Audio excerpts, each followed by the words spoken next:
My girlfriend had sex with a guy in the same weekend. I asked her to be my girlfriend. She says it was only to get it out of her system.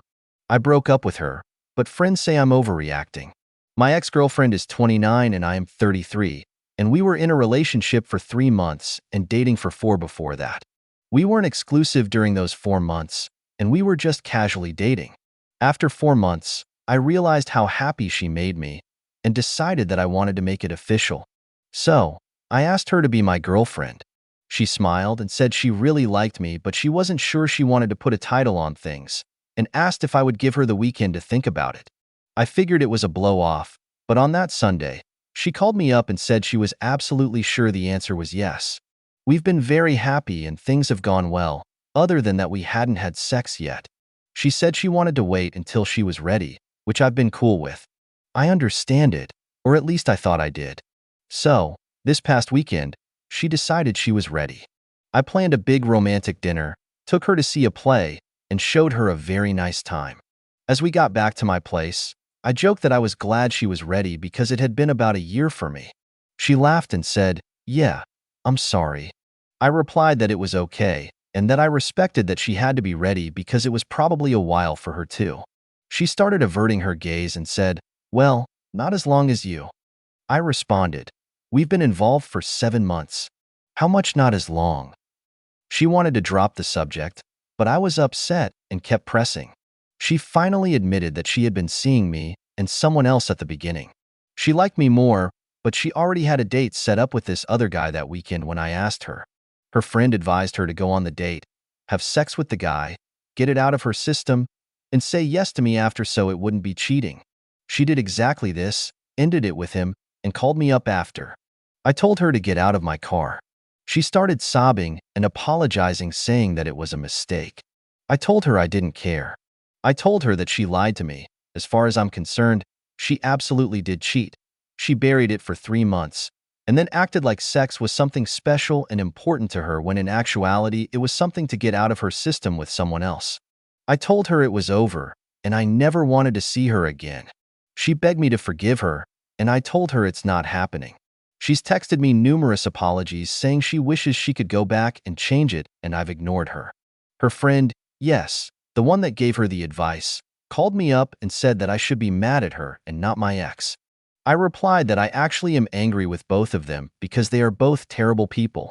A friend of mine told me that I was overreacting and we weren't exclusive until she said yes, but that feels like such contrived garbage to me that I won't even hear it. Am I overreacting? Did I make the right choice? Next story was post 14 days after the first story and is the ex-girlfriend asking advice. My boyfriend is mad at me for things that happened in the past. He won't even talk to me. How can I fix this? About a year ago, I started seeing a guy, Eric. We got along great, but he was adamant that he wanted to keep things casual. I'm not really one to sleep around, so I made it clear that I would date him, but nothing sexual was going to happen unless we were in an exclusive relationship. After a few months, this showed no signs of changing, and another guy, Chris, asked me out. I told Chris that I was open to dating, but that I was seeing somebody else, and he was good with that. I mentioned to Eric that I was seeing another person, and he said we weren't exclusive, so I was welcome to do so. After a couple months, Chris told me he wanted to be exclusive. I told him I needed to think things over. I was seeing Eric that night, and having more history with him, I wanted to explain things to him. I figured he would probably understand, and we'd just go our separate ways. I told Eric that Chris had asked me to be his girlfriend, and he started crying. He said he didn't think I wanted to label things, that he was in love with me, that I was the most beautiful girl in the world, and he didn't want me to be anyone else's girlfriend. I'm not going to lie, it was really nice. It was exactly what I'd wanted from day one, and I was so overwhelmed. He told me how he didn't need anyone else, and we could be amazing together. I spent the night there and left the next morning. I texted Eric cutesy little messages all day, and he didn't acknowledge me. Finally, at 5 p.m., he messaged me asking if I was spending the night again. I asked why I hadn't heard from him, and he simply said he'd been busy and apologized. I went over to his house and noticed that he kept trying to steer me towards the bedroom. I kept trying to talk about us, but he kept kissing me and trying to get me to follow him. I finally said that I expect more out of a relationship and I'm not just coming over to have sex with him. He acted surprised and said that we aren't in a relationship. I reminded him of the previous night, and he said that he thought we were clear that we didn't need a title and we're just keeping things casual. I lost it on him. I called him a liar and called him out on manipulating me. He laughed and said he never said those things, and I drew my own conclusions. I went home and threw up, disgusted with myself.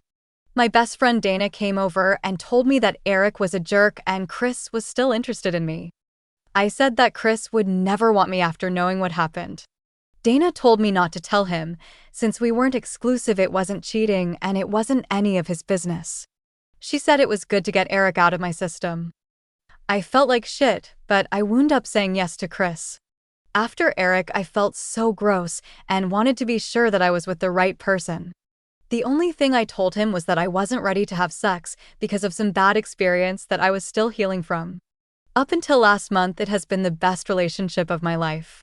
He is sweet, he respects me, he's kind, thoughtful, he's introduced me to so many things, he goes out of his way to make me feel special, and never pushed anything on me. I felt like a real piece of garbage for not telling him, and Dana told me it was all in the past, so I shouldn't even think about it.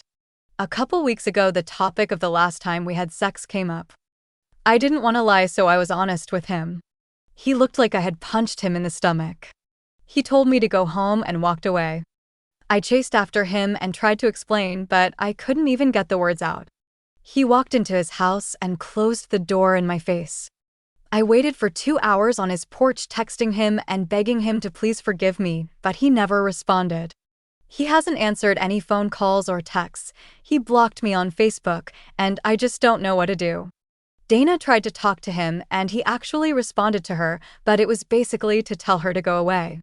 I know I screwed up by not being honest from the start. I can't make it through a day without crying. I feel like I got used by one guy and punished for it by another. I know I hurt him, and I don't know how to fix that. I feel like I'm not entitled to my hurt because I passed it on to someone else, but I'm still dealing with feeling like garbage from Eric. How do I fix this situation? What can I do to make Chris understand I wasn't out to hurt him and do genuinely have true feelings for him?